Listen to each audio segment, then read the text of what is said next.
Do you ever feel trapped in a relentless cycle of firefighting, where each day is consumed by reacting rather than proactively driving your business forward? If you find yourself held hostage by your calendar, constantly battling interruptions, endless tasks, and meetings that drain your focus, you're stuck in a reaction loop. It's a cycle where urgent demands overshadow strategic thinking, causing your growth to stall and your vision to blur. But there is a better way. In Disappear, Strategize, Execute, Come Back Stronger, you'll discover the transformative power of stepping back strategically, not to slow down, but to create powerful forward momentum. This book provides a proven roadmap to help you regain control, clarity, and strategic leverage, turning the chaos of everyday demands into clear, deliberate action. As you journey through the pages, you'll uncover how stepping back can help you reclaim your cognitive bandwidth, giving you the clarity needed to refocus on what truly matters. You'll find practical methods to protect your attention from constant distractions, empowering you to make impactful strategic decisions with confidence. Moreover, you'll explore a powerful framework for rebuilding your business by challenging and stripping away flawed assumptions, anchoring your solutions in fundamental, undeniable truths. This journey isn't about stepping away from your responsibilities, it's about reshaping how you engage with them, working smarter, not harder, from a position of strategic strength rather than reactive weakness. If you're ready to transform your daily chaos into compounding clarity and sustainable growth, then this is your playbook. Dive in, reclaim your business, and emerge stronger. Chapter 1, Step Away. Your calendar owns you. Every ping demands attention. Every meeting spawns 3 more. You're drowning in the shallow end while competitors swim past in deeper waters. Sound familiar? You're not alone. 70% of business owners report feeling constantly reactive rather than strategic. The irony cuts deep. The harder you work, the further behind you fall. Motion masquerades as progress, while real leverage slips through your fingers. This isn't about working less. It's about working from a position of strength instead of weakness. About converting chaos into clarity, noise into signal, and reactive cycles into strategic advantage. You're going to learn how to disappear deliberately, rebuild intelligently, and return with force. The reaction trap. You wake up with a plan. By 9 a.m., that plan is dead. Your calendar governs your priorities instead of your priorities governing your calendar. Deep work gets fragmented into shallow churn. Context switching taxes your working memory until decision quality plummets. You're not running a business, you're being run by one. This creates a vicious cycle. Strategy becomes noise sensitive. When you can't think clearly, messaging drifts, positioning blurs. Your team loses alignment because you've lost the thread yourself. Pipeline volatility increases. Revenue becomes spiky. Burnout risk rises while optionality shrinks. The hidden cost of being always on is that urgency masquerades as importance. You confuse motion for progress. Worse, you outsource your thinking to competitors' moves, reacting to their strategy instead of executing your own. Consider Reid Hoffman, LinkedIn's founder. In 2008, during the financial crisis, while competitors scrambled to react to market chaos, Hoffman deliberately stepped back. He spent 3 months in what he called strategic hibernation. Minimal meetings, deep research, first principles thinking about professional networking's future. When he emerged, LinkedIn had a clear path to dominate professional social media. The result? A $26 billion acquisition by Microsoft in 2016. The pattern repeats across industries. Winners step back deliberately, losers stay trapped in reaction loops. The compound cost of chaos. If you don't break this cycle, the damage compounds. Decision fatigue leads to slower cycles, which lead to missed windows. Your best people exit due to chaos fatigue. They join to build something meaningful, not to fight fires. Meanwhile, competitors with cleaner positioning overtake you while you're stuck debugging yesterday's problems. Culture erodes from the inside. Firefighting becomes identity. Initiative dies because every new idea gets buried under urgent tasks. Trust drops as promises get broken by emergency pivots. Micromanagement rises as you lose confidence in systems. Customers feel the inconsistency. Churn creeps up. Most devastating, wealth stagnates. You have no time to build assets or moats. Your exit multiple suffers because buyers see chaos, not systems. Options narrow. Stress compounds. Health and relationships strain under the weight of a business that demands everything and gives back exhaustion. The math is brutal but clear. Reactive businesses plateau, then decline. Strategic businesses compound. The strategic withdrawal advantage. Here's what changes when you flip the script. Quiet enables pattern recognition and better bets. When you protect your cognitive bandwidth, you see opportunities others miss. Clear direction keeps teams aligned even when you're not in every meeting. Output quality rises as meeting quantity falls. You develop what I call systemized progress. Predictable momentum replaces chaotic sprints. Learning compounds through structured reviews. Reputation and demand stack through consistent delivery rather than heroic saves. Most importantly, you form a moat. Differentiation compounds while copycats lag behind your strategic clarity. Pricing power grows as positioning sharpens. Owner independence increases. Freedom expands.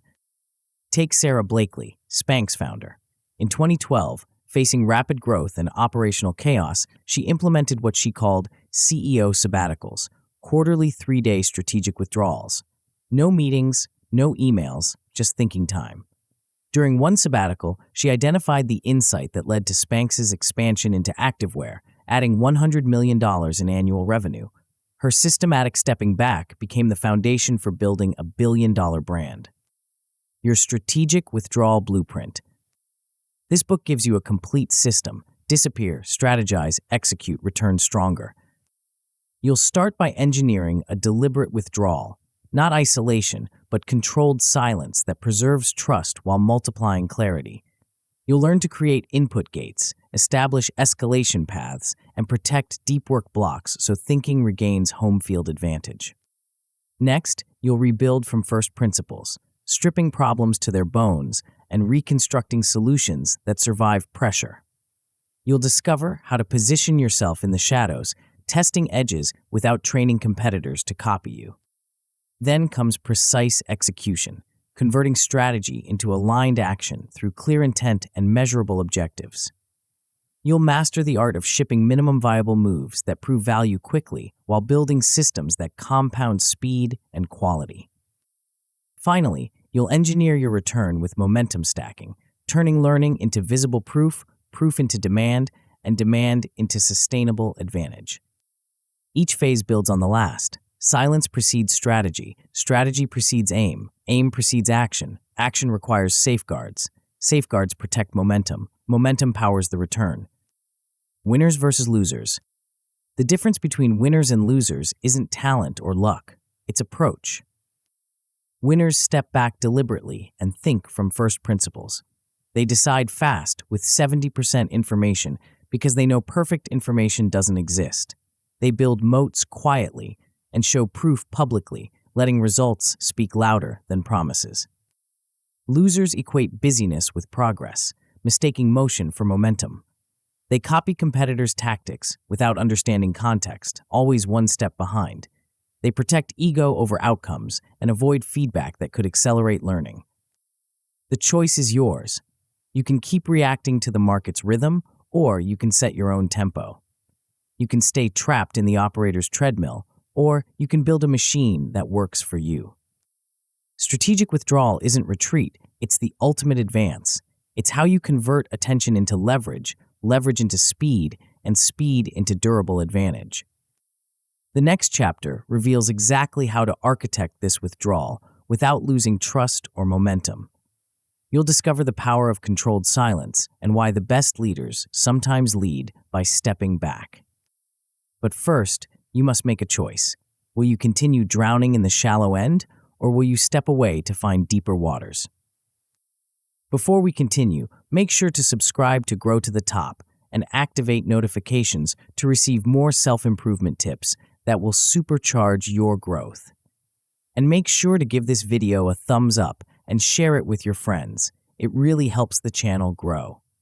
Thank you for your support. Chapter 2, Quiet Power. The most successful leaders share a counterintuitive trait. They disappear at their most critical moments. Not physically, not permanently, but they master something most entrepreneurs never learn: the strategic use of silence. While competitors chase every notification and attend every meeting, these leaders understand that attention is the scarcest resource in business, and like any scarce resource, it must be protected, allocated, and leveraged with surgical precision. This isn't about meditation retreats or digital detoxes. This is about weaponizing quiet to build what I call your attention sanctuary, a protected space where strategy can finally breathe, where deep thinking replaces shallow reactions, and where clarity emerges from the chaos that drowns your competition. But here's what most people get wrong about stepping back. They think silence signals weakness. They fear momentum will die. They believe leadership means instant replies and constant availability. These myths keep them trapped in reactive cycles while the real winners operate from a different playbook entirely. The scarcity principle. Your cognitive bandwidth behaves exactly like financial capital. Spend it carelessly, and you go bankrupt. Invest it wisely, and it compounds. Most entrepreneurs treat their attention like an unlimited resource. They say yes to every meeting, respond to every ping, and wonder why their strategic thinking feels foggy. The science is clear. When your working memory is saturated with inputs, pattern recognition collapses. You can't see the forest for the trees because your brain is too busy processing individual leaves. Warren Buffett understood this decades ago. He famously keeps his calendar nearly empty, declining hundreds of opportunities to focus on the few that matter. His Berkshire Hathaway office receives thousands of investment pitches annually, but Buffett reviews only a handful personally. This isn't laziness, it's strategic resource allocation. By protecting his cognitive bandwidth, he can spot opportunities others miss and make decisions with clarity that compounds into billions. The math is brutal but simple. Confusion can't be out-hustled. Depth beats volume over any 12-week horizon. When you close the input valves, you lower cognitive load and boost working memory. This enables systems-level insight that reactive leaders never achieve. Think of it this way. Every interruption doesn't just steal the moment, it steals the recovery time needed to regain deep focus. Research shows it takes an average of 23 minutes to fully refocus after an interruption. If you're interrupted every 15 minutes, you never reach deep thinking. You're perpetually stuck in the shallow end. The signal strength. Here's where most leaders get it backwards. They think silence communicates absence. In reality, properly framed silence communicates strength. When you establish clear boundaries around your availability, you're not hiding, you're signaling discipline and control. You're demonstrating that you operate by design, not by default. Teams mirror this energy. When leaders exhibit calm focus, chaos declines throughout the organization. Consider how Steve Jobs operated during Apple's most critical product development phases.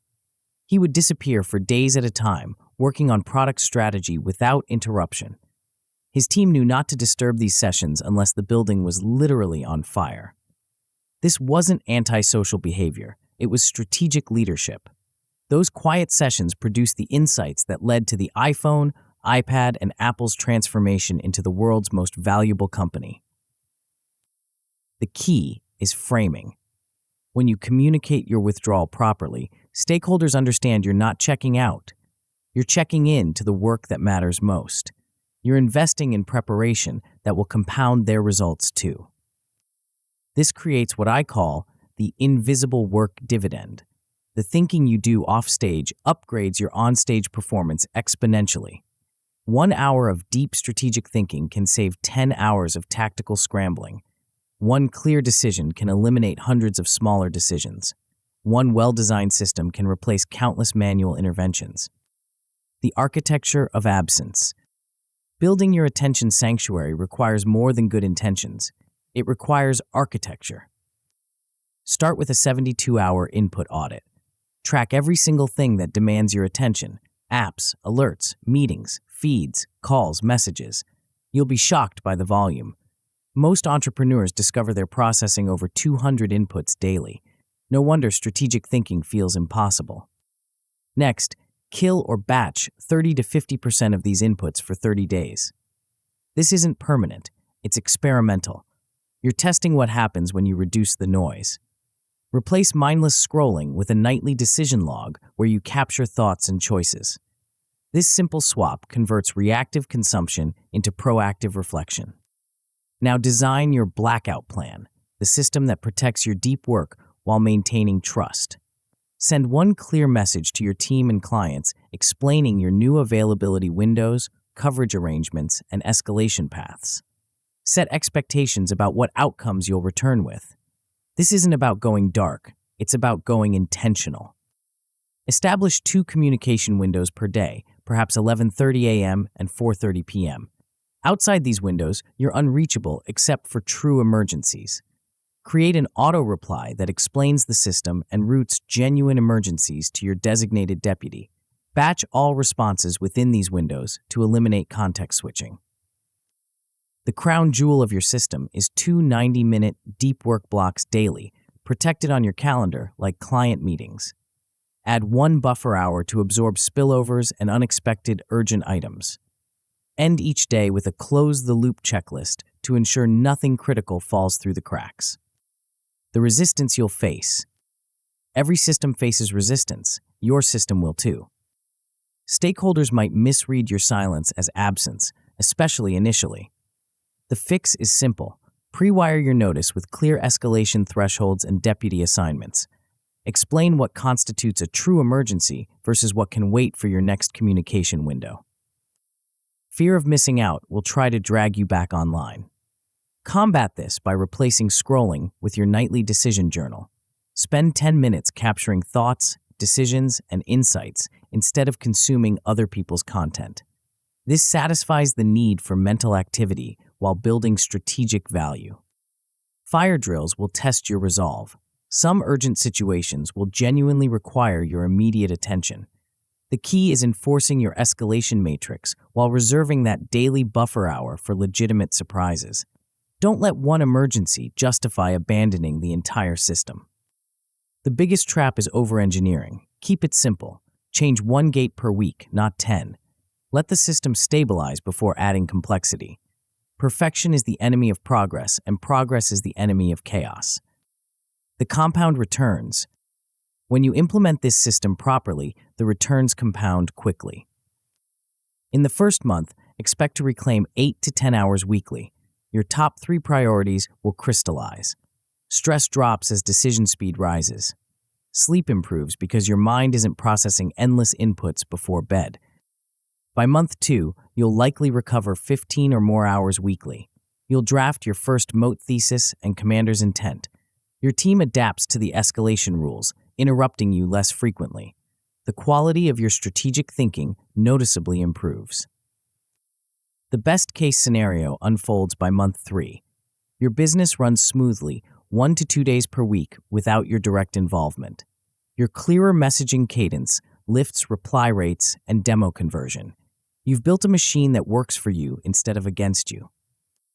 Track 3 controllable inputs as proxy metrics. Research hours completed, strategic documents created, and sprint tasks finished without interruption. Review these weekly and adjust your gates based on evidence, not emotion. The paradox of power. Here's the paradox that separates winners from losers. The more unavailable you become for trivial matters, the more valuable you become for important ones. When you protect your cognitive bandwidth, your insights sharpen. When your insights sharpen, your decisions improve. When your decisions improve, your results compound. When your results compound, your reputation strengthens. When your reputation strengthens, opportunities multiply. This is quiet power in action, the strategic use of silence to amplify signal over noise, depth over volume, and preparation over reaction. It's not about working less, it's about working from a position of cognitive strength instead of cognitive bankruptcy. But protecting your attention is only the first step. Once you've created space for strategic thinking, you need to fill that space with the right kind of thinking. The next chapter reveals how to strip your biggest challenges down to their fundamental elements and rebuild them from scratch. A process that separates lasting solutions from temporary fixes. The question isn't whether you can afford to step back. The question is whether you can afford not to. Chapter 3, Rebuild Core. Most business problems aren't actually business problems. They're thinking problems disguised as business problems. You've created your attention sanctuary. You've protected your cognitive bandwidth. Now comes the hard part. Using that clarity to think differently about the challenges that have been eating your lunch. Because here's the uncomfortable truth. Working harder on the wrong solution just gets you to the wrong destination faster. The most successful entrepreneurs share a peculiar habit. When facing complex problems, they don't immediately search for solutions. Instead, they do something that feels counterproductive. They tear everything apart first. They strip problems down to their fundamental elements, question every assumption, and rebuild from what's undeniably true. This isn't academic exercise. This is survival. In a world where best practices become worst practices overnight, where yesterday's advantages become tomorrow's liabilities, the only sustainable edge is the ability to think from first principles, to rebuild your core understanding of what's actually happening versus what you think is happening. But most leaders skip this step. They grab the nearest solution, apply more effort, and wonder why results plateau. They confuse motion with progress, complexity with sophistication, and assumptions with facts. The cost compounds silently until one day they wake up to discover they've built an elaborate solution to the wrong problem. The foundation fallacy. Every building needs a foundation. But what happens when that foundation is built on sand? Most business strategies rest on assumptions that were never tested, inherited from contexts that no longer exist, or borrowed from competitors who might be wrong themselves. These assumptions become invisible, so embedded in your thinking that you forget they're assumptions at all. Consider how Blockbuster approached the Netflix threat in the early 2000s. Their core assumption was that customers valued the browsing experience and immediate gratification of physical stores. This assumption shaped every strategic decision: store expansion, inventory management, late fee policies. They optimized brilliantly around this assumption. The problem? The assumption was wrong. Customers actually valued convenience and selection over browsing and immediacy. Netflix understood something Blockbuster missed. They deconstructed the video rental experience to its fundamental elements. What did customers actually want? Entertainment content delivered conveniently at a predictable cost. Everything else, physical stores, late fees, limited selection, was friction, not value. This is why wrong assumptions make effort harmful. The harder Blockbuster worked to perfect their store experience, the further they moved from what customers actually wanted. Effort without accurate understanding drives you faster in the wrong direction. The antidote is what I call first principles reconstruction, the systematic process of breaking problems down to their most basic, undeniable truths, then rebuilding solutions that honor those truths rather than inherited assumptions. The deconstruction process. Real clarity emerges when you strip away everything that isn't essential. Start by writing your core problem in one sentence without jargon. If you can't explain it simply, you don't understand it clearly. Most business problems, when properly articulated, reveal themselves to be simpler than they initially appeared. Next, list the first principles, the facts, constraints, and unit economics that don't depend on opinion. These are the physics of your business: how money flows, what customers actually pay for, what resources you actually control, what constraints you actually face. Cross out every assumption that lacks a because backed by evidence. This process feels uncomfortable because it forces you to confront how much of your strategy rests on hope rather than evidence. But discomfort is the price of clarity, and clarity is the foundation of speed. Elon Musk famously used this approach when founding SpaceX. Instead of accepting the aerospace industry's assumption that rockets must be expensive, he deconstructed the problem to first principles. What does it actually cost to build a rocket from raw materials? His analysis revealed that materials represented only about 2% of typical rocket costs. Everything else was inefficiency, legacy thinking, and inherited assumptions. This insight led to reusable rockets and a 90% cost reduction. The key is distinguishing between what's true and what's convenient to believe. Truth doesn't care about your business model, your sunk costs, or your comfort zone. Truth just is. And solutions built on truth tend to survive contact with reality. The reconstruction framework. Once you've stripped away the assumptions, you can rebuild with confidence. Generate 5 to 7 options that satisfy your first principles. Don't edit yet, just create possibilities that honor the facts you've established. Then map the second-order effects for each option. What wins might this create? What risks might emerge? How reversible is this path if you're wrong? This is where most people rush to judgment. They pick the first option that feels familiar or the one that requires the least change. But the best solutions often feel counterintuitive initially because they challenge conventional wisdom. Look for options with asymmetric upside and reversible downside. You want bets where the potential gains far exceed the potential losses, and where you can change course quickly if early signals suggest you're wrong. This isn't about avoiding risk, it's about taking intelligent risks that compound in your favor. Reed Hastings applied this thinking when Netflix shifted from DVDs to streaming. The conventional wisdom said customers wouldn't accept lower video quality and limited selection. But Hastings reconstructed the problem from first principles. Customers wanted convenience and value, not perfect video quality. The asymmetric bet was clear. Streaming had unlimited upside potential with manageable downside risk since they could maintain the DVD business during transition. The premortem advantage. Here's where most strategic planning goes wrong. It assumes success and plans backward from that assumption. Smart leaders do the opposite. They assume failure and plan backward from that reality. This premortem process forces you to imagine your strategy failed spectacularly in 90 days, then list 10 specific reasons why that might have happened. This isn't pessimism, it's realism. By imagining failure before it occurs, you can design mitigations and early warning indicators that prevent those failures. You build shock absorbers into your plan instead of hoping you won't need them. For each potential failure mode, assign an owner and set review dates. Create early warning indicators that signal when you're drifting toward that failure. Establish decision thresholds that trigger course corrections before small problems become big disasters. The premortem process neutralizes 2 dangerous cognitive biases, optimism bias and escalation of commitment.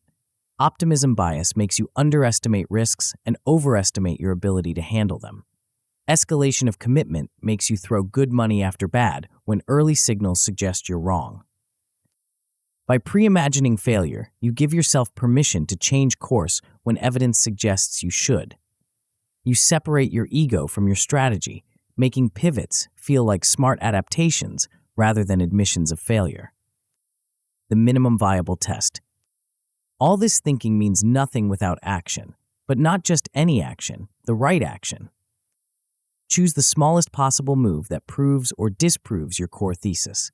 This minimum viable move should create or validate value within 14 days. Define what done looks like and identify the single metric that matters most. Time-box the effort and schedule the review now before you start. The goal isn't to build the perfect solution. It's to test your understanding as quickly and cheaply as possible. You want to fail fast if you're going to fail, or gain confidence if you're on the right track. This approach compresses learning cycles and lowers downside risk without slowing speed. Instead of betting everything on one big launch, you place small, reversible bets that compound into bigger wins over time. Use a kitchen timer for each phase of this process, 90 minutes maximum to avoid analysis paralysis. Draw simple loops showing inputs leading to behaviors leading to outputs, marking friction points along the way. Speak your plan aloud to a skeptical teammate and refine until it's crisp and compelling. The compound clarity. When you implement this process properly, several things happen simultaneously. First, you retire weak assumptions that were silently sabotaging your efforts. Your logic chain becomes crisp and testable. You identify non-obvious growth levers that competitors miss because they're still operating from inherited assumptions. Second, your team moves faster because the why behind decisions becomes provable rather than political. When everyone understands the first principles, debates shift from opinion to evidence. Execution accelerates because direction is clear. Third, risk drops because you've pre-imagined failure and built mitigations. You've separated what you know from what you hope, what you control from what you influence, and what's reversible from what's permanent. The best case outcome is a counterintuitive angle that resets your category positioning entirely. You discover constraints that, when removed, unlock disproportionate margin improvements. You find the one domino that, when pushed, causes 10 others to fall in your favor. But beware the common traps. Analysis paralysis will try to keep you thinking instead of testing. Combat this with strict time boxes and forced decisions within 24 hours. Team skepticism might block adoption. Share your premortem and run a 30-minute red team session to address concerns. Oversimplification might ignore important realities. Validate your thinking with pilot metrics or customer interviews. The goal isn't perfection, it's progress based on truth rather than hope. The invisible advantage. Most of your competitors are optimizing around assumptions they've never questioned, solving problems they've never properly defined, and building solutions on foundations they've never tested. You're about to do something different. You're going to rebuild from bedrock truth, test your understanding with minimal viable moves, and course correct based on evidence rather than ego. This gives you an invisible advantage that compounds over time. While they're working harder on inherited problems, you're working smarter on reconstructed opportunities. While they're defending yesterday's assumptions, you're building tomorrow's advantages. But rebuilding your core understanding is only the beginning. Once you know what's true about your business, you need to know what's true about your position in the market. The next chapter reveals how to evolve your competitive edge in the shadows, testing new positioning without teaching your rivals what you've learned. The question isn't whether your current assumptions are wrong. The question is which ones are wrong and what becomes possible when you replace them with truth. Chapter 4. Stealth Positioning. The most dangerous moment in business isn't when you're failing, it's when you're succeeding just enough to attract attention from the wrong people. You've built your attention sanctuary. You've reconstructed your strategy from first principles. Now you face a paradox that destroys most growing businesses. How do you evolve your competitive position without teaching your competitors how to copy you? Most entrepreneurs solve this problem backwards. They announce their new direction publicly, launch with fanfare, and wonder why copycats appear within months. They confuse transparency with strategy, publicity with progress, and noise with momentum. Meanwhile, the smartest players operate differently. They evolve in the shadows, test in private, and emerge only when their advantage is proven and defensible. This isn't about secrecy for its own sake. This is about understanding a fundamental truth. If your competitive edge is obvious, it's not an edge. It's a temporary head start. Real advantages are structural, defensible, and built quietly before rivals even know the game has changed. But here's what most people miss about positioning. It's not just about being different. Different is easy. Sustainable is hard. The goal isn't to stand out. It's to own a position that competitors can't replicate overnight, even when they know exactly what you're doing. The copycat trap. Every successful business faces the same inevitable threat: imitation. The moment your growth becomes visible, competitors start reverse engineering your approach. They study your messaging, copy your features, and undercut your pricing. If your only advantage is being first or being different, you're vulnerable the moment someone else decides to play your game. Consider how quickly the meal kit delivery space became commoditized. Blue Apron pioneered the model and grew rapidly, but their advantage was purely operational: sourcing ingredients, creating recipes, and managing logistics. Within 2 years, dozens of competitors emerged with nearly identical offerings. HelloFresh, Sunbasket, Green Chef, and countless others flooded the market.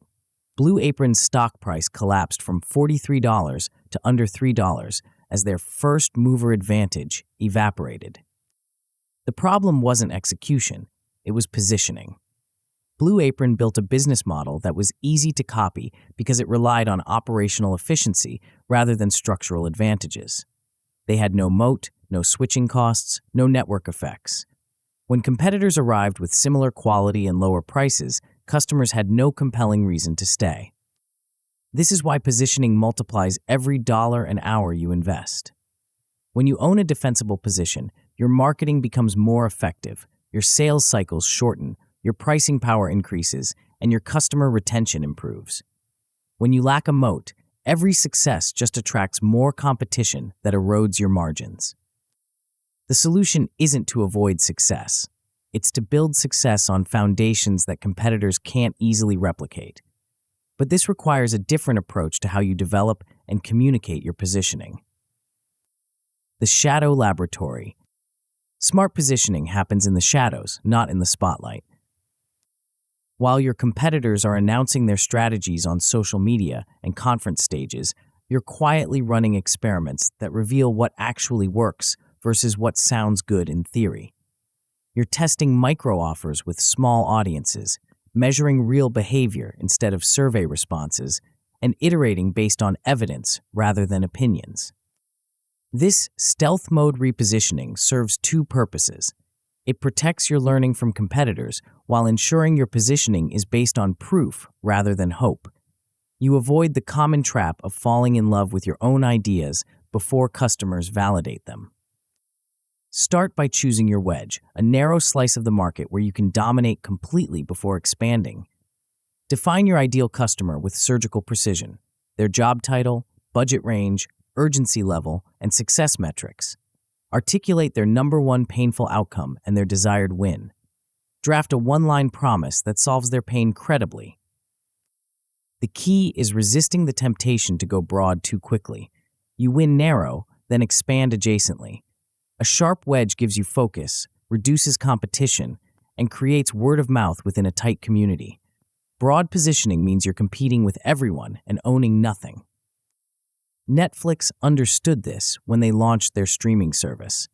Instead of trying to replace all television immediately, they focused on a specific wedge: people who wanted to watch TV shows and movies on their computers. This seemed limiting at the time. Most people preferred watching on their televisions. But this narrow focus allowed Netflix to perfect the streaming experience, build content relationships, and establish technical infrastructure before expanding to living room devices. The attribute advantage. Most businesses compete on obvious attributes: price, speed, quality, service. But the real opportunities hide in the attributes that competitors ignore or undervalue. Create an attribute grid listing 6 to 8 dimensions that matter to your target customers: speed, integration complexity, ROI proof, onboarding time, risk level, customization depth. Score your top 5 competitors on each attribute. The gaps and blind spots reveal where you can establish dominance. Look for attributes where you can be genuinely number one in ways that matter to your specific wedge. This isn't about being better at everything. It's about being dramatically better at the things your ideal customers value most, even if other segments don't care about those attributes. Zoom discovered this during their early competition with Skype, WebEx, and GoToMeeting. Instead of competing on features or price, they focused on an attribute others ignored: reliability. While competitors added complexity, Zoom obsessed over "it just works" simplicity. They measured success by how often meetings started without technical issues, how rarely calls dropped, and how quickly people could join without downloads or plugins.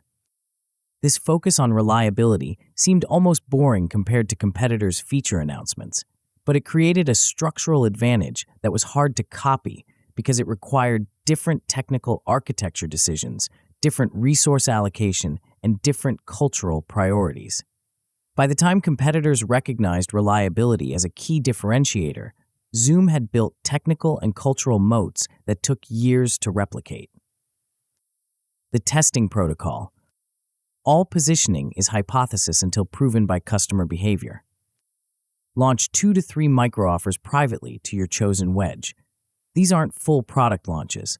They're small experiments designed to test specific positioning hypotheses. Track conversion rates, retention metrics, and time to value. Iterate your messaging weekly based on what you learn. The goal is repeatability across multiple cohorts before you declare victory. False positives from small tests can lead to expensive mistakes when you scale. Seek patterns that hold across different customer segments, time periods, and messaging variations. Use before and after case snippets to communicate value, leading with metrics rather than stories. Numbers reduce skepticism and create social proof that stories alone can't match. A 20% improvement in specific metrics speaks louder than vague promises of better results. Borrow audiences for initial validation, then build your own channels for scale. Partner with complementary businesses, guest on relevant podcasts, and contribute to industry communities where your ideal customers gather. This approach gives you access to qualified prospects without the time and cost of building an audience from scratch. The moat selection. Not all competitive advantages are created equal. Some can be copied quickly, others take years to replicate. Select at least one structural moat element you can defend. Proprietary data, switching costs, network effects, brand trust, or economies of scale. Design your pricing around the costly alternative you replace, not the cheap option you undercut. Set access controls through NDAs, vendor limits, and carefully managed roadmap communications. The strongest moats combine multiple elements. Amazon's advantage in e-commerce comes from logistics infrastructure, data on customer behavior, marketplace network effects, and economies of scale that all reinforce each other. Competitors can copy individual elements, but struggle to replicate the entire system. Your moat doesn't need to be as comprehensive as Amazon's, but it needs to be real. Ask yourself, if a well-funded competitor decided to copy your approach exactly, what would prevent them from succeeding? If the answer is nothing, you don't have a moat. You have a head start that will evaporate. Consider switching costs carefully. These can be technical, integration complexity that makes changing vendors expensive, or behavioral, learned workflows that users resist changing. Salesforce built powerful switching costs by becoming deeply integrated into customers' business processes. The cost of switching isn't just the software price, it's retraining staff, migrating data, and rebuilding workflows. The emergence strategy. When you're ready to emerge from stealth mode, do it with proof, not promises. Draft your narrative in one paragraph: who you serve, what pain you solve, what proof you have, what you promise, and why your pricing makes sense. Test this narrative in 5 to 10 customer calls, refining for clarity and impact until it consistently resonates. The best emergence strategies create category nicknames that others start using. When prospects begin describing their problem using your language, you've achieved positioning success. When competitors start copying your messaging, you know you've found something that works. But timing matters. Emerge too early, and you're teaching competitors before you've built defensible advantages. Emerge too late, and you miss market opportunities while competitors establish their own positions.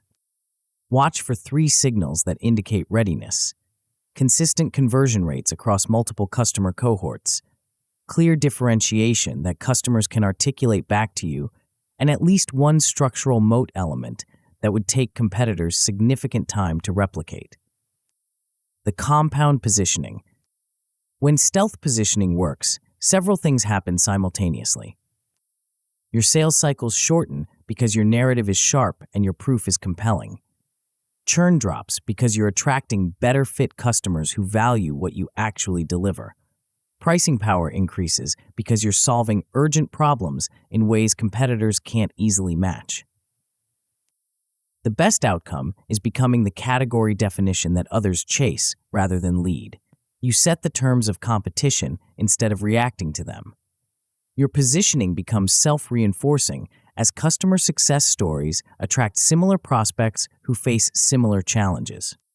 But beware the common pitfalls. Information leaks can invite fast copycats. Protect your insights through access controls and compartmentalized information sharing. Positioning that's too narrow might limit scale. Plan adjacent expansion opportunities while maintaining your core promise. Customer confusion during transitions can hurt momentum. Tighten your message until it's crystal clear. The goal isn't perfection, it's ownable differentiation that compounds over time. The invisible advantage. While your competitors are competing on obvious attributes in crowded markets, you're establishing dominance in spaces they don't even see yet. You're building structural advantages that take time to replicate, testing positioning hypotheses with real customer behavior, and emerging with proof rather than promises. You're playing a different game entirely, one where the rules favor preparation over reaction, depth over breadth, and sustainability over speed. But positioning is only valuable if it translates into aligned action. Once you know where you want to compete and how you want to win, you need to ensure your entire organization is rowing in the same direction.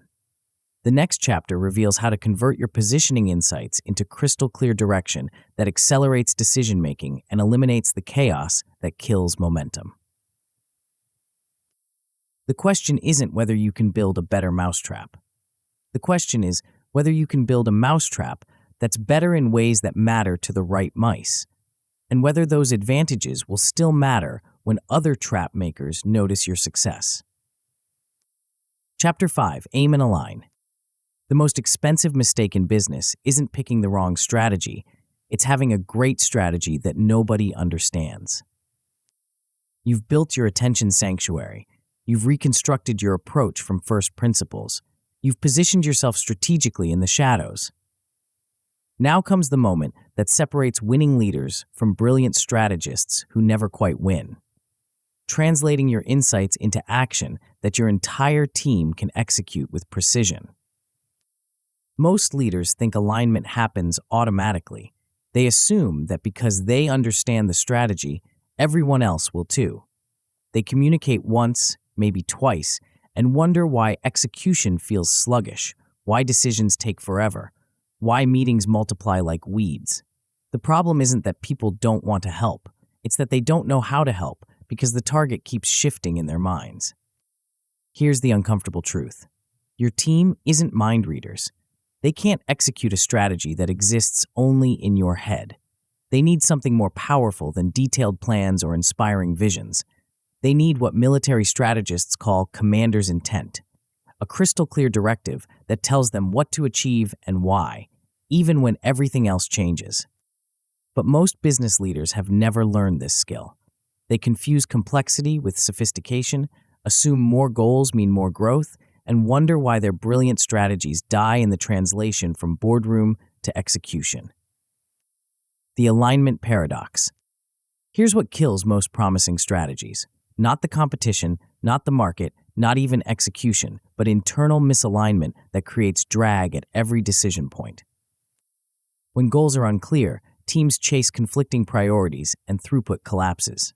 Marketing optimizes for leads while sales optimizes for deal size. Product builds features that engineering can't support.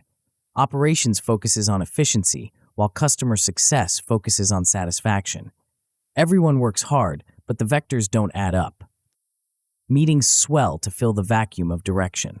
Without clear priorities, every decision requires a committee. Every choice becomes a debate. Every week brings new urgent initiatives that derail the previous week's critical projects.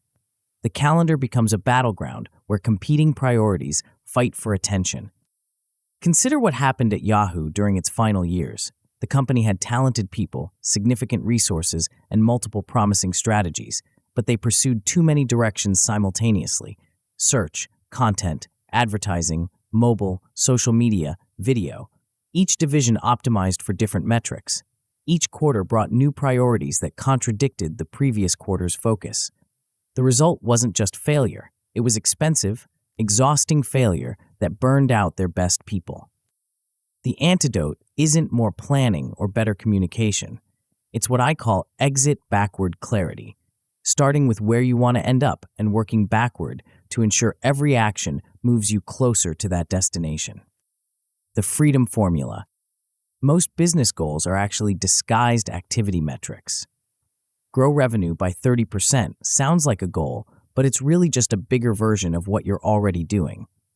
Real goals answer a different question. What does freedom look like for you as the owner?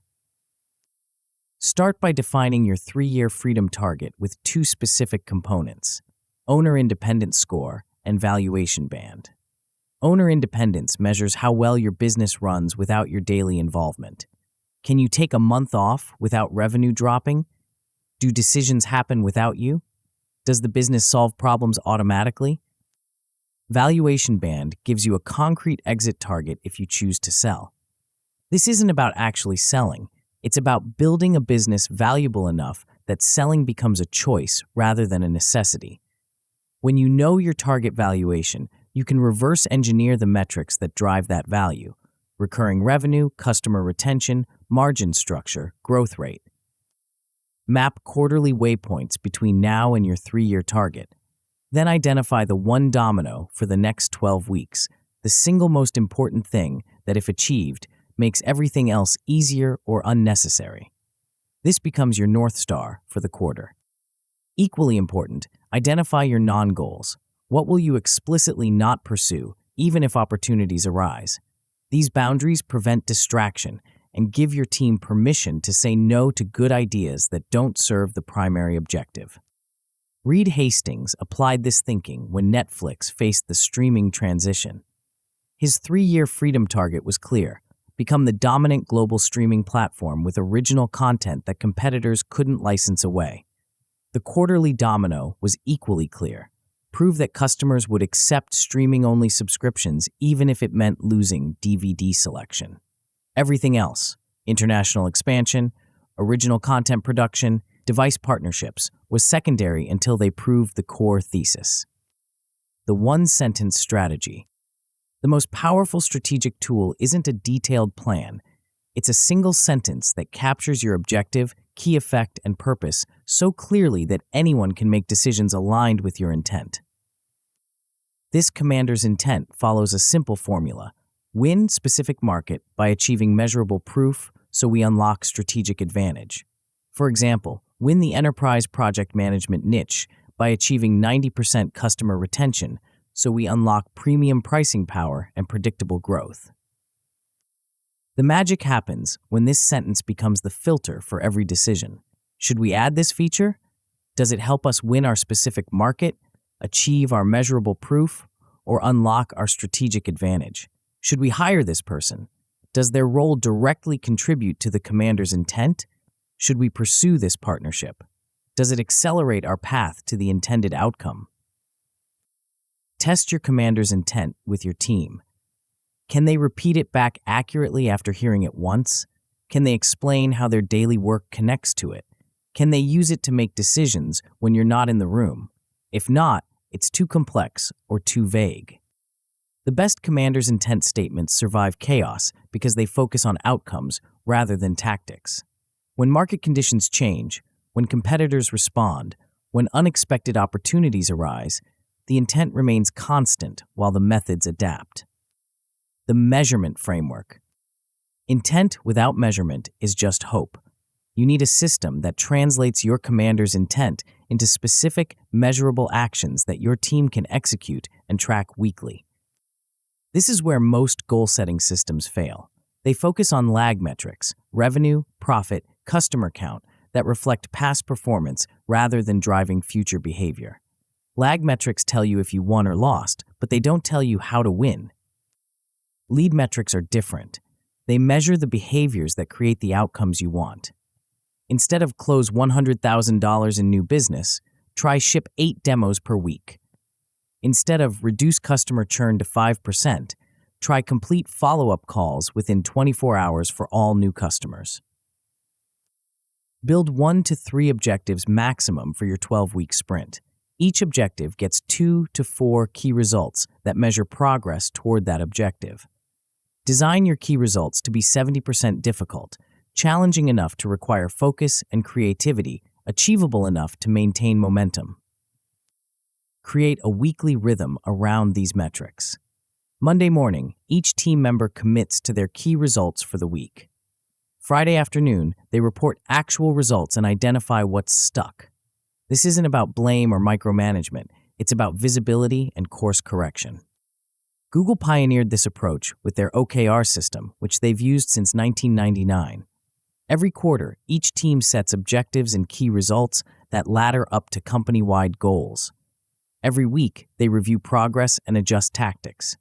The system creates alignment without rigidity. Everyone knows the target, but teams have flexibility in how they hit it. The visible scoreboard. Metrics that live in spreadsheets don't drive behavior. You need a visible dashboard where everyone can see progress in real time, with clear owners for each key result and simple red, amber, green status indicators.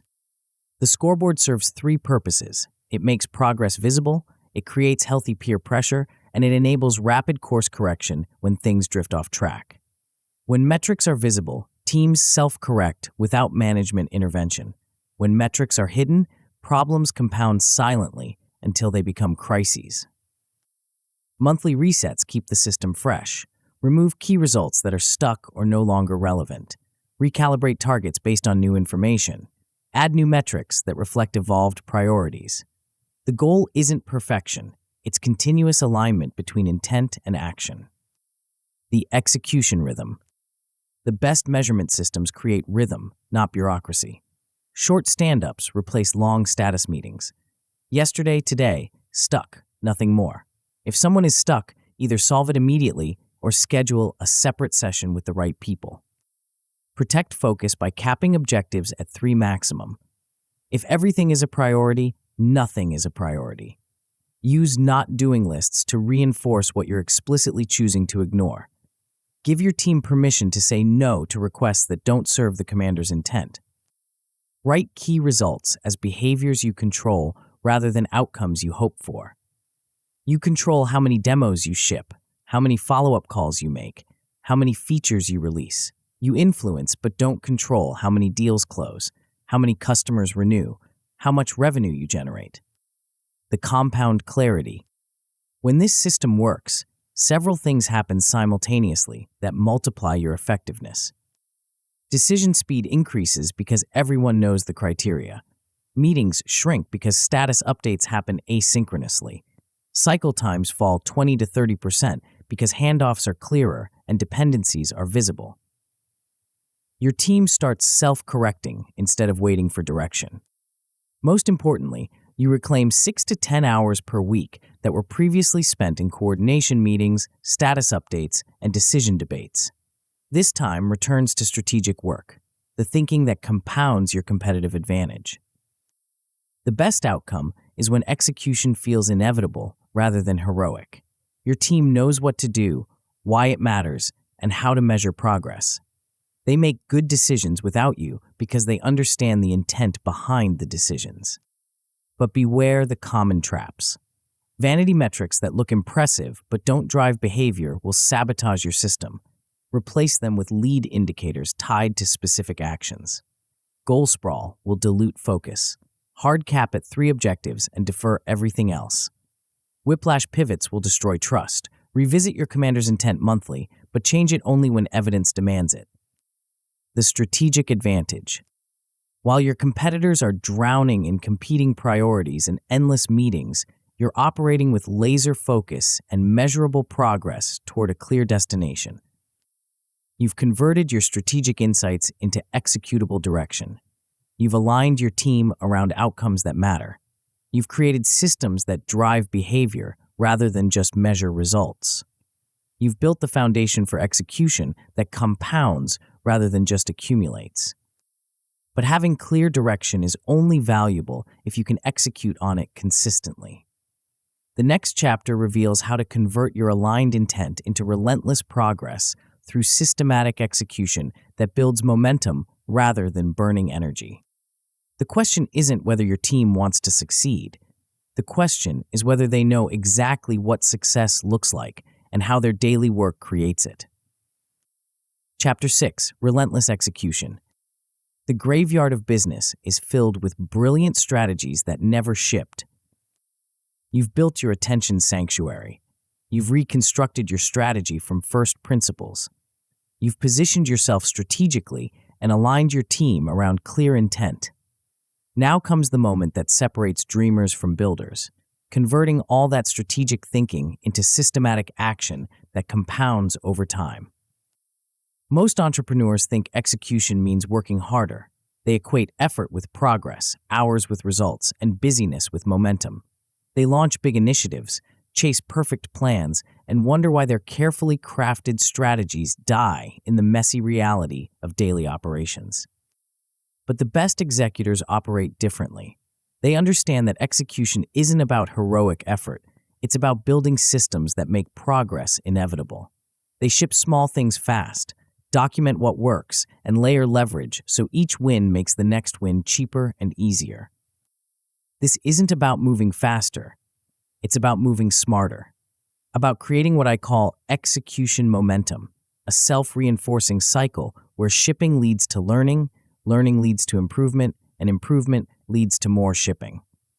But most people never discover this momentum because they're trapped in the planning phase, waiting for perfect conditions that never arrive.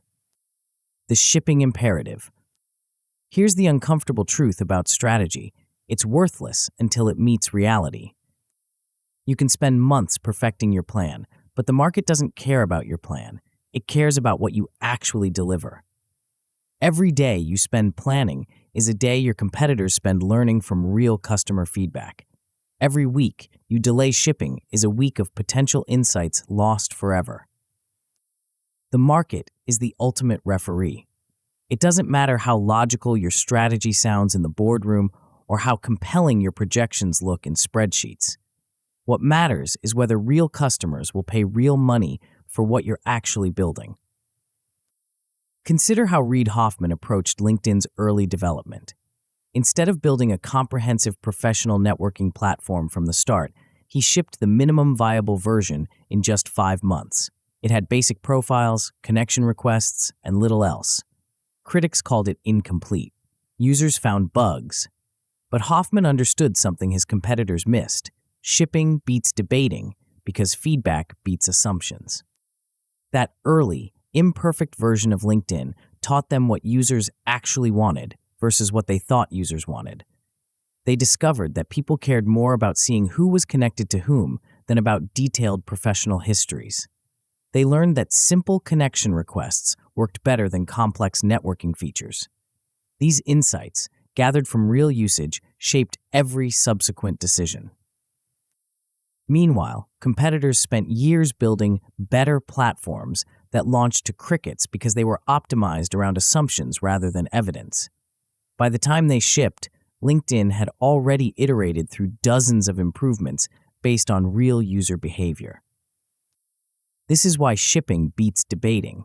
The market teaches you things you can't learn any other way, but you have to ship something to start the conversation. The minimum viable move. The secret to relentless execution isn't doing everything. It's doing the smallest thing that proves or disproves your most important assumption. Most people think in terms of projects or launches. They want to build complete solutions, perfect experiences, and comprehensive offerings. But this thinking creates 2 problems. It takes too long to get feedback, and it risks too much capital on unproven assumptions.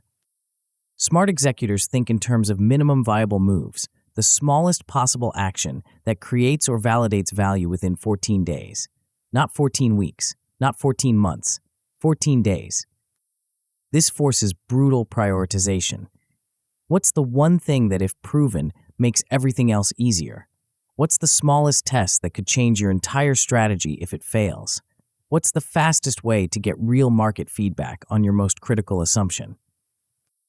Define your MVM with surgical precision.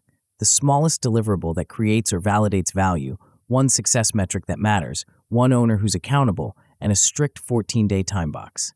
Freeze the scope before you start. Quality over quantity. Done means shipped, not perfect. The magic happens when you chain these MVMs together. Each 14-day cycle teaches you something that informs the next cycle. You're not just executing, you're learning your way to success through rapid iteration rather than elaborate planning. The sprint container. Execution without structure becomes chaos. Structure without flexibility becomes bureaucracy. The solution is what I call the 12-week sprint container, a framework that provides enough structure to maintain momentum while preserving enough flexibility to adapt based on what you learn. Break your quarterly OKRs into weekly increments, but limit work in progress to 1 or 2 items per person. This isn't about doing less, it's about finishing more. When people juggle multiple priorities, context switching kills productivity. When they focus on one thing at a time, they enter flow states that multiply output quality. Protect 2 deep work blocks per day like sacred time.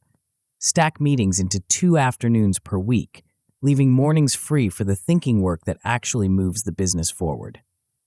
Most meetings are coordination overhead that disappears when priorities are clear and handoffs are standardized.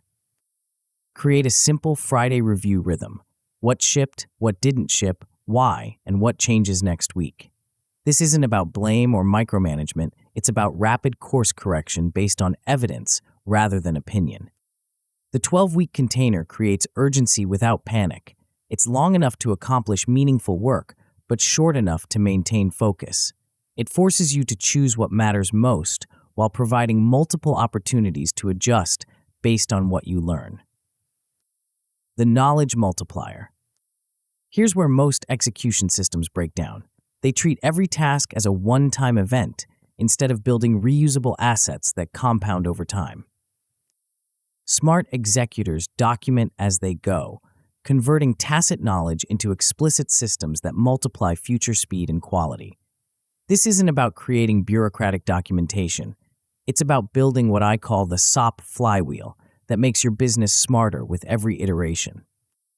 Record the steps the first time you do something. Refine them the second time based on what you learned. Delegate them the third time to someone else who can execute them without your direct involvement. Store these processes where work actually happens, in your project management system, your CRM, your communication tools, not in some separate documentation graveyard. Keep each SOP under one page if possible. The goal is clarity, not comprehensiveness. Monthly pruning sessions delete or merge outdated steps, keeping your knowledge base current and useful rather than overwhelming and ignored. Amazon built their entire operational advantage on this principle. Every process, from warehouse operations to customer service protocols, gets documented, measured, and continuously improved. New employees can execute complex operations quickly because the knowledge is systematized rather than tribal.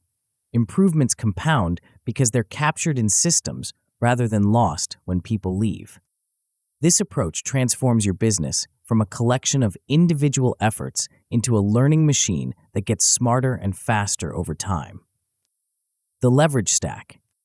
The difference between linear growth and exponential growth is leverage. Most entrepreneurs think leverage means working harder or hiring more people. But the smartest operators understand that real leverage comes from multiplying output per unit input through systematic force multiplication. For every MVM you ship, add 2 leverage layers by default. Automate the follow-up sequences so they run without human intervention. Repurpose the content into case studies, social media posts, or sales materials. Pre-select collaboration partners who can amplify your reach to audiences you don't own. Code leverage reduces recurring effort through automation and systems. Content leverage scales your reputation and expertise beyond your personal time. Capital leverage buys speed through tools, freelancers, and strategic investments. Collaboration leverage extends your reach through partnerships and network effects.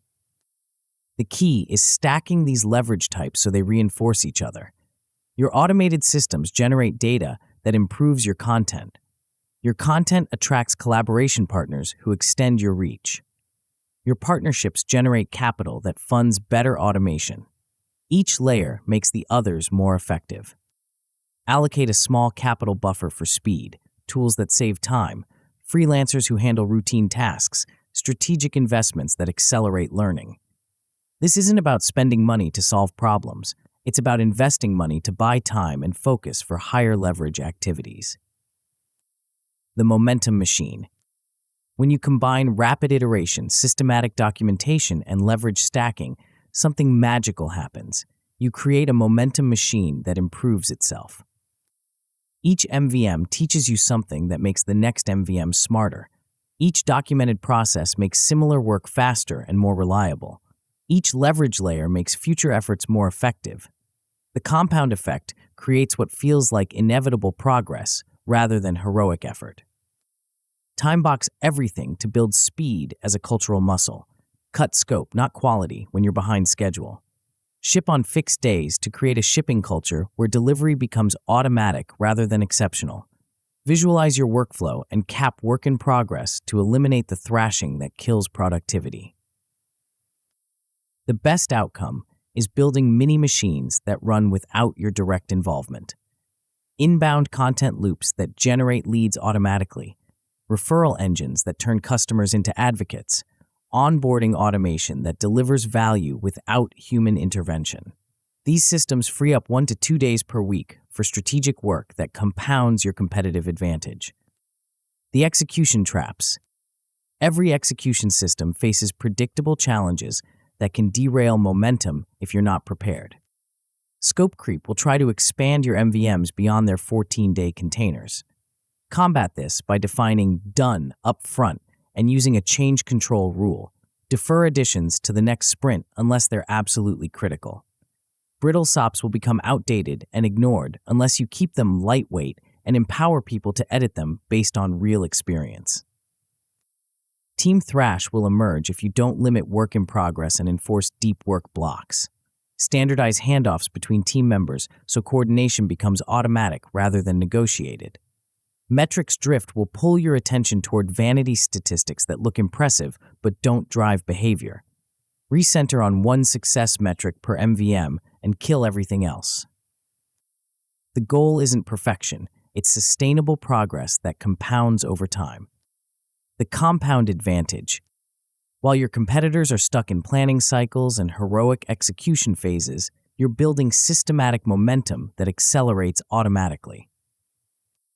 You're shipping fast enough to learn from real market feedback. You're documenting smart enough to multiply your knowledge assets.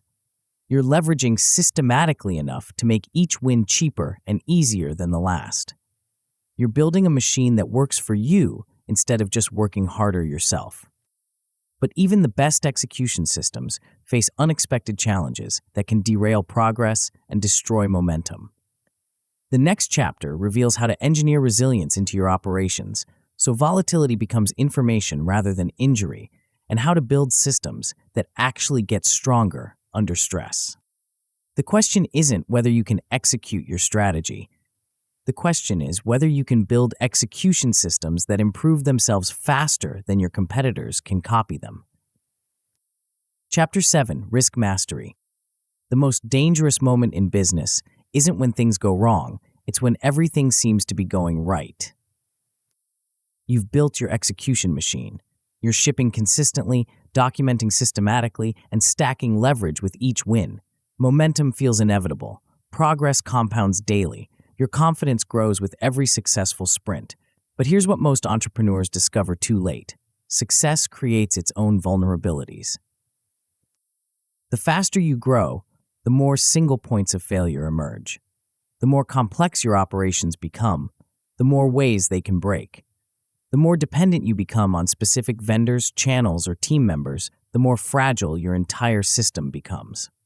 What started as a lean, adaptable operation slowly transforms into something that works beautifully, until it doesn't. Most leaders respond to this reality in one of two ways. They either ignore risk entirely, assuming their momentum will carry them through any challenge, or they become paralyzed by risk, adding so many safeguards that innovation grinds to a halt. Both approaches fail because they misunderstand the fundamental nature of risk in growing businesses. The smartest operators take a third path. They don't eliminate risk, they engineer it. They build systems that actually get stronger under stress, that turn volatility into information, and that protect the downside while preserving unlimited upside potential. The compound threat. Risk in business behaves like compound interest. It accumulates silently until it reaches a tipping point, then explodes all at once. Most entrepreneurs think about risk as isolated events. A key employee might quit, a major client might leave, a supplier might raise prices. They prepare for individual scenarios, but miss how risks interact and amplify each other. In reality, business risks cascade. One failure triggers another, which triggers another, until what started as a manageable problem becomes an existential crisis. Consider what happened to many businesses during the 2020 pandemic. Companies that seemed stable suddenly faced multiple simultaneous shocks: supply chain disruptions, customer demand shifts, cash flow interruptions, and operational constraints. The businesses that survived weren't necessarily the ones with the best individual risk management. They were the ones whose systems could adapt to multiple unexpected stresses simultaneously. The companies that thrived during this period shared a common characteristic. They had built what Nassim Taleb calls anti-fragile systems, operations that actually improve under stress rather than just surviving it. While their competitors were scrambling to maintain the status quo, these businesses used volatility as information to optimize their operations, strengthen their market position, and accelerate their competitive advantage. This is why unmanaged risk compounds silently, then explodes all at once. Small vulnerabilities that seem manageable individually become catastrophic when they occur simultaneously. The solution isn't to prevent all risks, it's to build systems that can absorb multiple shocks while continuing to function and improve. The engineering approach. Most people think about risk management as insurance, protection against bad things happening. But the most successful entrepreneurs think about risk as engineering, designing systems that perform better under stress. The difference is profound. Insurance thinking focuses on preventing losses. Engineering thinking focuses on capturing gains from volatility. Insurance thinking adds costs and complexity. Engineering thinking adds resilience and optionality. Insurance thinking assumes the future will be like the past. Engineering thinking assumes the future will be different and prepares to benefit from that difference. Start by building what I call a hazard log, a systematic inventory of the top 10 risks across market, operations, finance, and legal dimensions. But don't just list them. Rank them by likelihood multiplied by impact. This forces you to focus on the risks that actually matter rather than the ones that feel scary. For each high-impact risk, assign an owner and define early warning indicators. What metrics would signal that this risk is materializing? What would you see in your data before the problem becomes obvious? How much lead time would these indicators give you to respond? The goal isn't to predict the future. It's to build sensing systems that give you maximum response time when unexpected changes occur. Netflix demonstrated this approach when they faced the transition from DVDs to streaming. Instead of treating digital disruption as a threat to avoid, they treated it as an inevitable change to engineer around. They built parallel systems, tested new models, and gradually shifted resources based on market signals. When the transition accelerated, they were ready to benefit rather than just survive. The buffer strategy. The most elegant risk management doesn't look like risk management at all. It looks like smart operational design. Add time buffers to critical paths so delays don't cascade into crises. Maintain cash runway targets of 4 to 6 months so temporary revenue dips don't force desperate decisions. Create vendor redundancy so no single supplier can hold your business hostage. Diversify lead channels so no single marketing source controls your growth. But the most powerful buffer is what I call graceful degradation modes, backup systems that automatically activate when primary systems fail. If your main project management tool goes down, everyone knows to switch to the backup system. If your primary payment processor has issues, transactions automatically route to the secondary option. If a key team member is unavailable, their responsibilities flow to designated backups who are already trained and ready. These buffers don't just protect against downside, they create upside optionality. Extra cash runway lets you invest in unexpected opportunities. Vendor redundancy gives you negotiating leverage. Multiple lead channels let you scale the ones that work best. Graceful degradation modes reduce stress and increase confidence, which improves decision quality during challenging periods. The key is building buffers that add value during normal operations, not just during crises.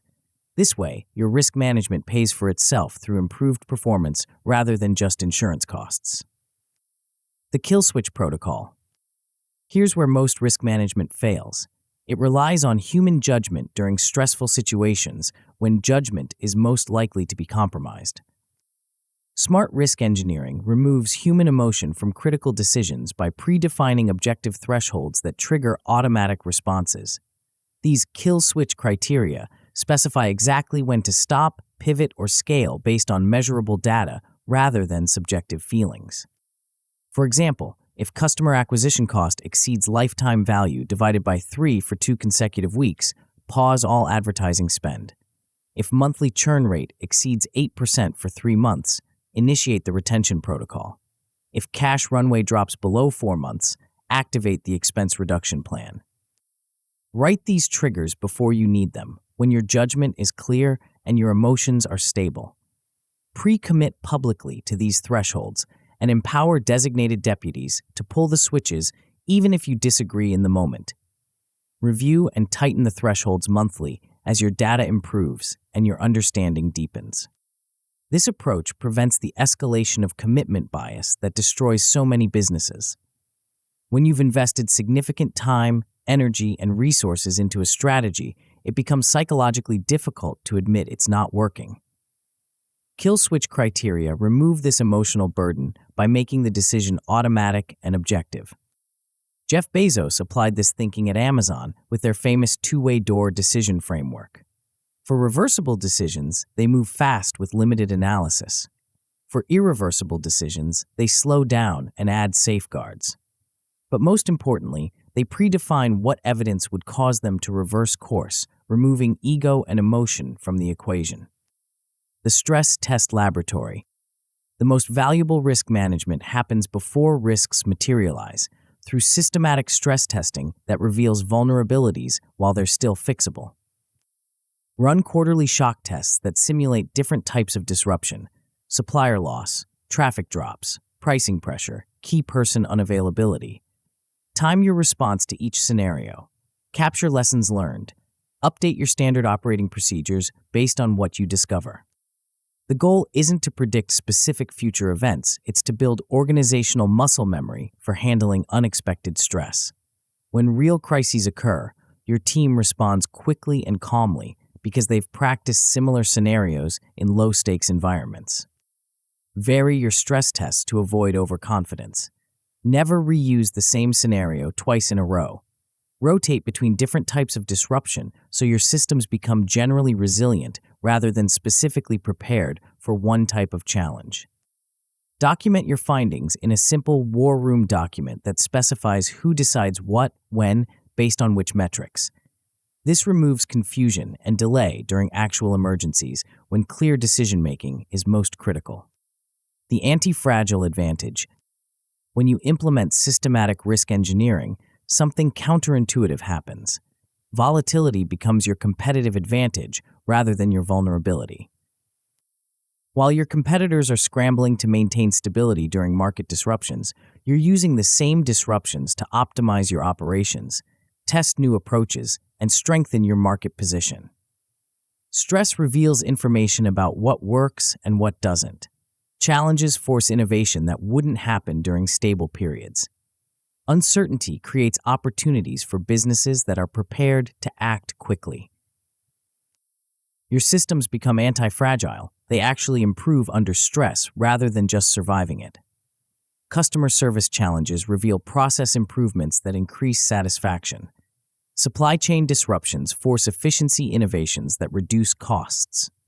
Market volatility exposes new positioning opportunities that weren't visible during stable periods. The best outcome is when volatility yields insights that improve your margin or speed permanently. Channel mix resilience that emerges from marketing disruptions. Faster onboarding processes that develop from operational constraints. Stronger team communication that results from coordination challenges. The preparation paradox. Here's the paradox of risk mastery. The better prepared you are for problems, the fewer problems you actually face. When you have clear kill switch criteria, you rarely need to use them because you course correct before reaching the thresholds. When you have robust buffers, you rarely deplete them because you make better decisions with the confidence they provide. When you practice stress responses, you rarely face true emergencies because you identify and address issues earlier.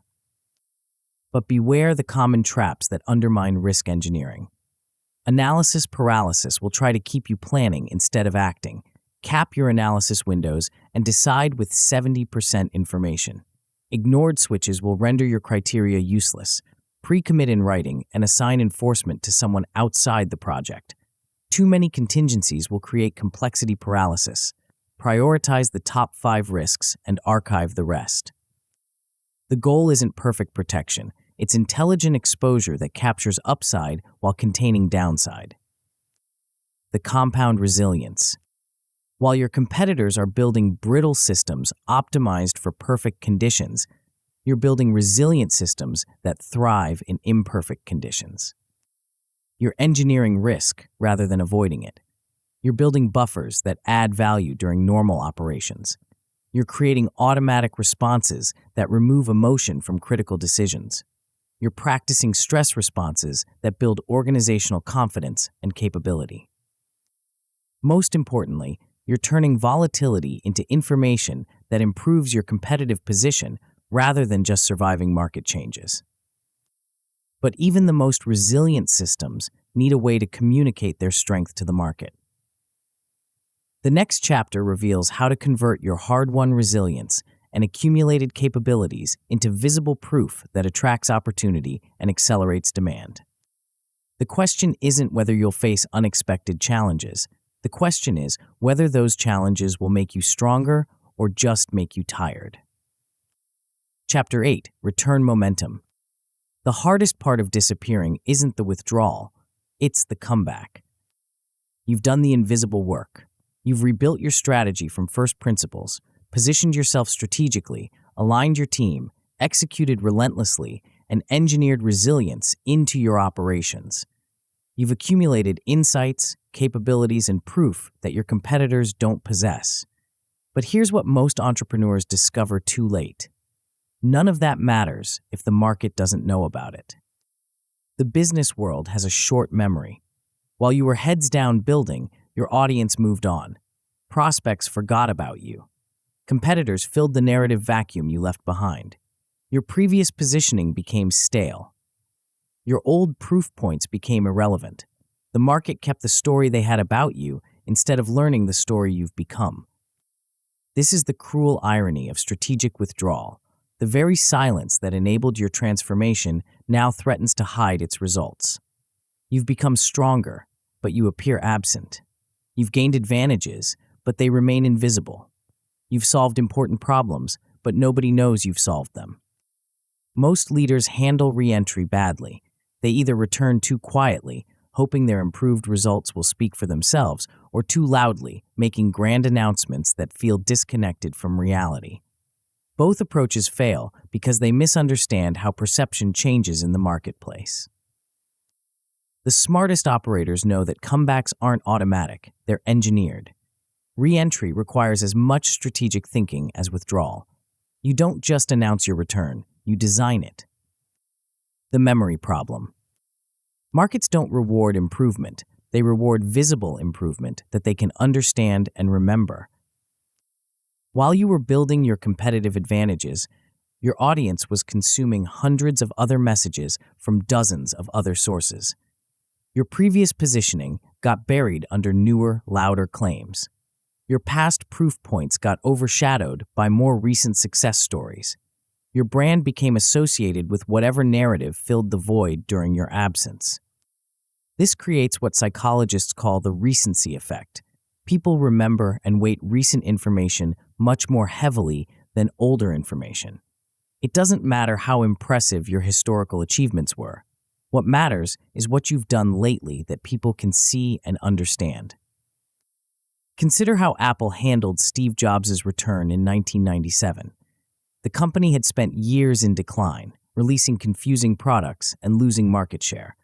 When Jobs returned, he didn't just improve the products. He systematically rebuilt Apple's public narrative through a series of carefully orchestrated announcements that demonstrated transformation rather than just claiming it. The Think Different campaign wasn't about the computers. It was about repositioning Apple's identity in the market's mind. The iMac launch wasn't just a new product. It was proof that Apple could innovate again. Each announcement built on the previous one, creating a momentum stack that reset expectations and attracted new attention. Jobs understood that perception changes through evidence, not arguments. The market needed to see Apple's transformation, not just hear about it. This is why proof beats promises, and recent proof beats old proof. The learning loop. Before you can tell your new story, you need to understand what story the market actually wants to hear. Most entrepreneurs skip this step. They assume their internal transformation automatically translates into external value. They focus on what they've built rather than what problems they've solved. They lead with features rather than outcomes, with effort rather than results. Smart reentry starts with systematic learning capture through what military strategists call after-action reviews, structured debriefs that convert experience into institutional knowledge. After every sprint, every project, every significant initiative, ask 4 simple questions. What was supposed to happen? What actually happened? Why was there a difference? And what should change? Capture these insights in 15 minutes maximum. Assign owners to implement the fixes. Schedule the next review immediately. Publish a short internal note documenting lessons learned, decisions made, and new rules established. This isn't bureaucracy. It's intelligence gathering that reveals what's actually working versus what you hoped would work. The goal is building a proof hub, a rolling collection of metrics, charts, and short case studies that demonstrate your capabilities with evidence rather than claims. Track before and after snapshots that dramatize improvement. Document specific problems you've solved and the measurable outcomes you've created. Collect testimonials that speak to results rather than relationships. This systematic learning capture serves 2 purposes. It helps you understand what's actually valuable about your transformation, and it gives you concrete evidence to support your reentry narrative. The narrative reset. Your old story is dead. Your new story needs to be born deliberately. Most businesses try to evolve their messaging gradually, adding new claims to old positioning. This creates confusion rather than clarity. The market can't tell what's changed or why it matters. Your value proposition becomes muddled. Your differentiation gets lost in the noise. Smart reentry requires a complete narrative reset, updating your website, pitch deck, and one-page summary to reflect your new edge and proof. Lead with numbers that demonstrate transformation, then follow with the 1-paragraph story that explains what changed and why it matters. The formula is simple: problem, action, number, meaning. What specific problem did you solve? What action did you take to solve it? What measurable result did you achieve? What does that result mean for similar prospects facing similar problems? Align your sales talk tracks to this new narrative. Train your team to tell the same story with the same evidence. Create consistency across all touchpoints so prospects hear a coherent message regardless of how they encounter your brand. But here's the crucial part. Validate your new narrative with 5 to 10 customer calls before you launch it publicly. Test whether your story resonates with real prospects. Refine the language until it consistently generates interest and understanding. Don't assume your internal perspective matches the market's priorities. Netflix demonstrated this approach when they transitioned from DVD by mail to streaming. They didn't just announce the new service, they systematically rebuilt their entire narrative around convenience, selection, and value. They led with specific metrics about viewing hours, content library size, and user satisfaction. They aligned every communication channel around the same story of transformation. The momentum stack. One announcement doesn't create a comeback. A sequence of announcements creates momentum that compounds over time. Q3, quick wins that you can announce over 30 days. Ship a new feature, publish a detailed case study, land a strategic partnership. Each announcement should build on the previous one, creating a pattern that suggests sustained improvement rather than isolated success. Announce each win with context, not hype. Follow the problem action number meaning formula consistently. Avoid superlatives and grand claims that trigger skepticism. Let the evidence speak for itself, but make sure the evidence is clear and compelling. Borrow audiences while you rebuild your own channels. Guest on relevant podcasts where your ideal prospects gather. Contribute to industry communities where your insights add value. Partner with complementary businesses that can amplify your reach. This approach gives you immediate access to qualified attention without waiting to rebuild your own audience from scratch. The key is pre-scheduling your next move before announcing your current one. Never make an announcement without having the follow-up already planned and prepared. This prevents the common pattern of spike then slump that destroys momentum and credibility. Create what I call momentum stacking, a flywheel where each win increases trust, reduces friction, and makes the next win easier to achieve and communicate. The first announcement gets attention. The second announcement builds credibility. The third announcement establishes a pattern. By the fourth announcement, people start expecting good news from you, which makes them more receptive to your message. The proof protocol. The difference between successful comebacks and failed launches is the quality and presentation of evidence. Keep a rolling proof hub that makes your capabilities visible and credible. Use what changed snapshots that show clear before and after comparisons. Include specific metrics that prospects can relate to their own situations. Add brief context that explains why these results matter and how they were achieved. But avoid the common trap of proof without context. Raw metrics mean nothing without explanation. A 20% improvement sounds impressive, but improvement in what, compared to what, and why does it matter? Add the so what to every number. Tie each metric to outcomes that clients actually value. Structure your proof around the problems your prospects face, not the solutions you've built. Lead with their pain points. Then show how you've solved similar problems for similar companies. Make it easy for them to see themselves in your success stories. Time your proof releases strategically. Don't dump everything at once. Spread your evidence across multiple touchpoints to maintain sustained attention. Use each piece of proof to support a specific aspect of your narrative rather than trying to prove everything simultaneously. The compound return. When you engineer your re-entry properly, several things happen that multiply your momentum. Lead-to-call conversion rates improve 10 to 15% because your narrative is sharper and your proof is stronger. Sales cycles shorten because prospects can quickly understand your value and verify your capabilities. Referral rates increase because your existing clients can easily explain what you do and why it works. The best outcome is becoming recognized as the authority in your niche, with premium pricing that sticks and an inbound pipeline that compounds automatically. You've not just returned to the market, you've returned stronger, with advantages that competitors can't quickly replicate. But beware the common re-entry mistakes. Returning too soon, before your metrics exceed your previous baseline, undermines credibility and wastes the investment you've made in transformation. Message market mismatch, where your new narrative doesn't resonate with your target audience, requires immediate course correction through customer validation.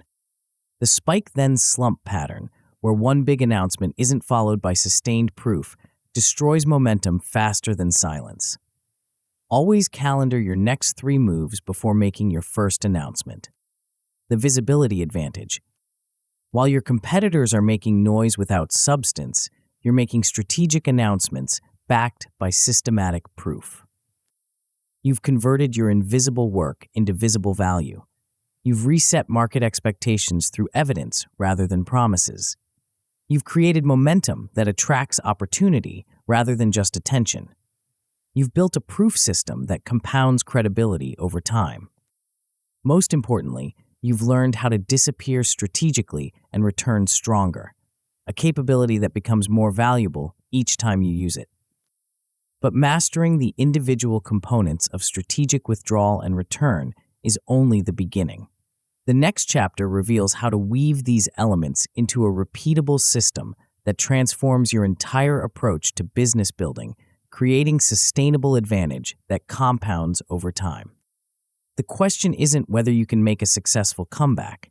The question is whether you can build comeback capabilities that make every future withdrawal more powerful than the last. Chapter 9. Return Stronger. You now possess something most entrepreneurs never discover, a system that transforms chaos into competitive advantage. 8 chapters ago, you were drowning in meetings, messages, and microfires. Your calendar owned you. Your strategy was noise-sensitive. Your growth was reactive and unpredictable. You were working harder but falling further behind, trapped in the operator's treadmill that grinds down even the most talented leaders. Now you understand something different. You've learned that the most powerful business moves happen in silence, not in noise. That clarity compounds faster than effort. That strategic withdrawal isn't retreat, it's the ultimate advance. That disappearing deliberately and returning stronger isn't just a tactic, it's a repeatable system that gets more powerful each time you use it. But here's what makes this approach truly transformational. It's not just about individual techniques or isolated strategies. It's about understanding how silence creates clarity. Clarity creates leverage. Leverage creates speed. Speed creates proof. And proof creates power. It's about building a closed-loop system that improves itself with every iteration. You've discovered the secret that separates sustainable winners from temporary successes. The ability to step back, think clearly, and move with precision while your competitors remain trapped in reactive cycles. The architecture of advantage. Let's trace the journey you've just completed, because understanding the connections between each phase will help you run the loop with increasing power. You started with quiet power, guarding your cognitive bandwidth like the scarce resource it actually is. You built input gates, established escalation rules, and created deep work blocks so strategy could finally breathe. This wasn't about isolation. It was about converting always on into intentionally available so you could think at a systems level instead of just reacting to individual events. That protected attention enabled Rebuild Core, stripping your biggest challenges down to first principles and reconstructing solutions that honor facts rather than inherited assumptions. You learn to deconstruct problems to their fundamental elements, generate options that satisfy those elements, and run premortems that expose failure points before they ambush you. This phase converted confusion into clarity and hope into testable hypotheses. With clear thinking restored, you move to stealth positioning, evolving your competitive edge in the shadows before rivals noticed. You chose sharp wedges, tested micro-offers privately, and selected structural moat elements that competitors couldn't copy overnight. This phase converted differentiation from temporary advantage into sustainable positioning. Clear positioning enabled aim and align, translating your insights into direction that your entire team could execute with precision. You set freedom targets, wrote commander's intent, and built OKRs that focused everyone on lead metrics that drive the outcomes you actually want. This phase converted strategy from abstract thinking into concrete action. Aligned direction powered relentless execution, making progress inevitable through systematic shipping, documentation, and leverage stacking. You learned to ship minimum viable moves fast, run 12-week sprints, build SOP flywheels, and layer leverage so every win made the next win cheaper and easier. This phase converted effort into compounding systems. Those systems required risk mastery, engineering resilience so volatility became information rather than injury. You built hazard logs, installed buffers and options, defined kill switch criteria, and ran shock tests that revealed vulnerabilities while they were still fixable. This phase converted fragility into anti-fragile strength. Finally, return momentum taught you to convert invisible work into visible proof through systematic learning capture, narrative resets, and momentum stacking. You learned to lead with numbers, then narrative, and to string wins into streaks that attract opportunity rather than just attention.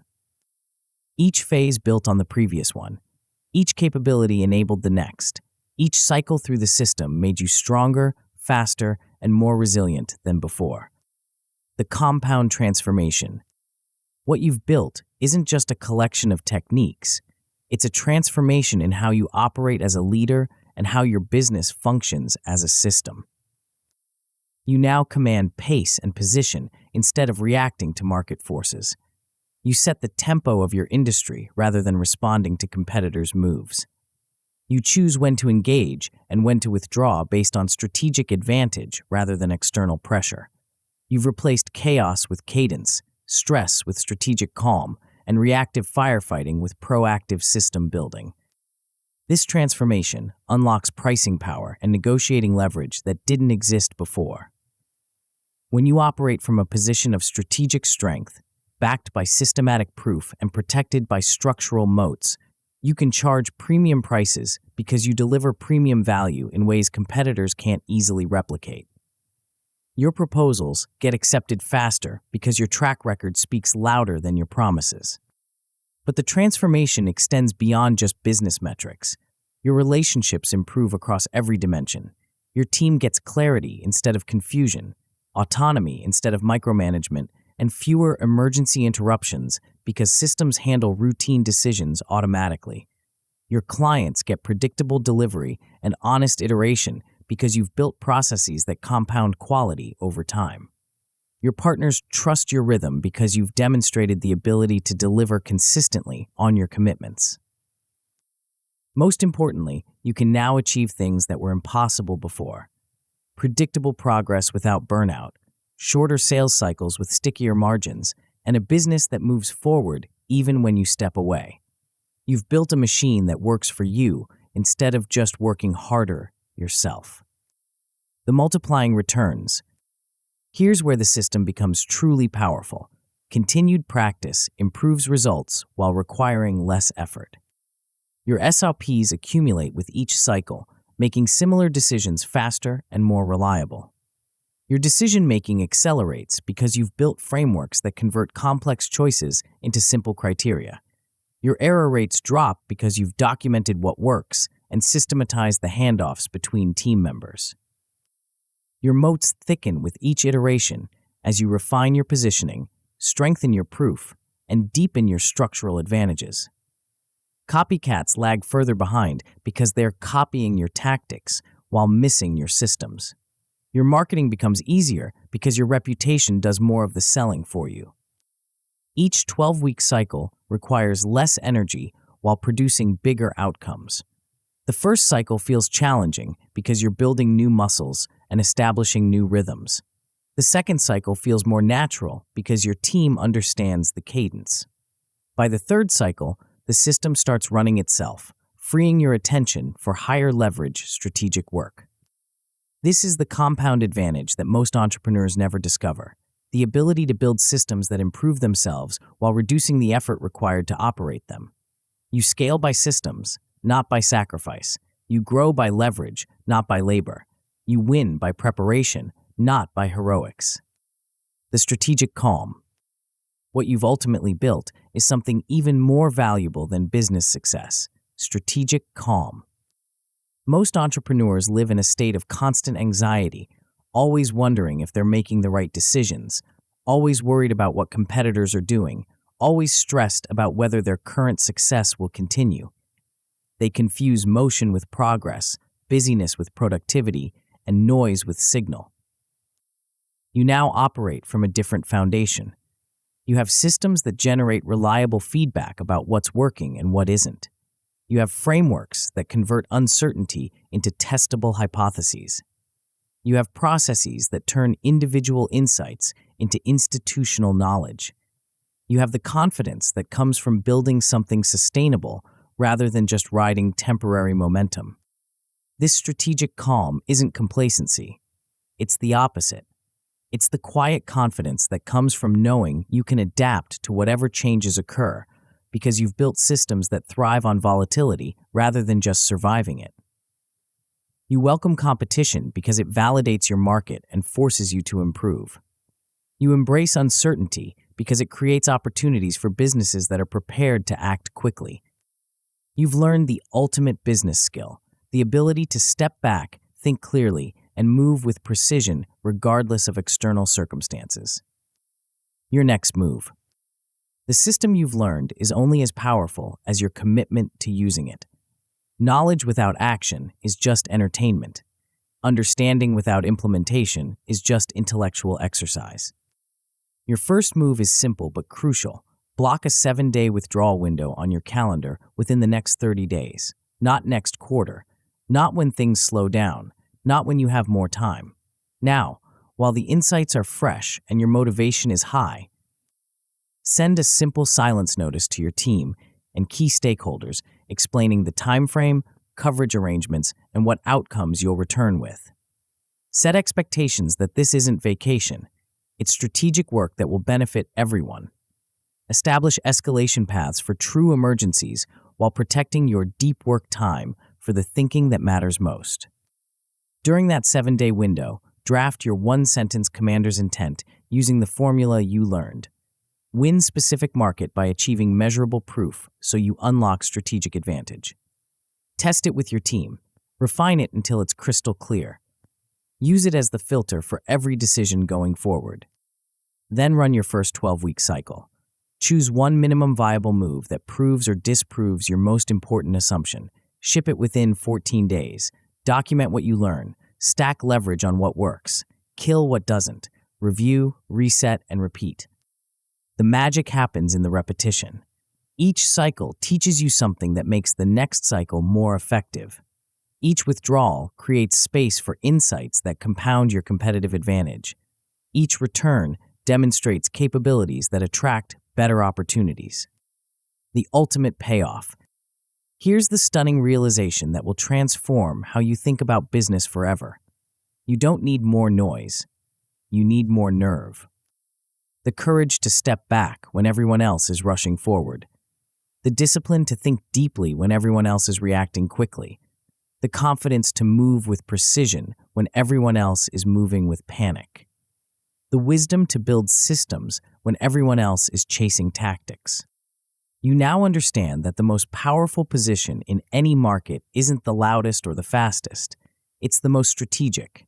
The most sustainable advantage isn't the biggest team or the most funding. It's the clearest thinking and the most systematic execution. You've learned that disappearing isn't weakness, it's strength. That silence isn't absence, it's presence of mind. That stepping back isn't retreat, it's the ultimate advance. That strategic withdrawal followed by systematic return isn't just a business tactic, it's a life philosophy that creates freedom, impact, and sustainable success. The entrepreneurs who master this approach don't just build better businesses, they build better lives. They don't just achieve financial success, they achieve the strategic calm that comes from knowing they can create value regardless of external circumstances. They don't just survive market changes, they use market changes to strengthen their competitive position. You now possess the ultimate business superpower, the ability to disappear strategically, think clearly, execute systematically, and return stronger than before. This isn't just about your next quarter or your next year. This is about building capabilities that compound over decades.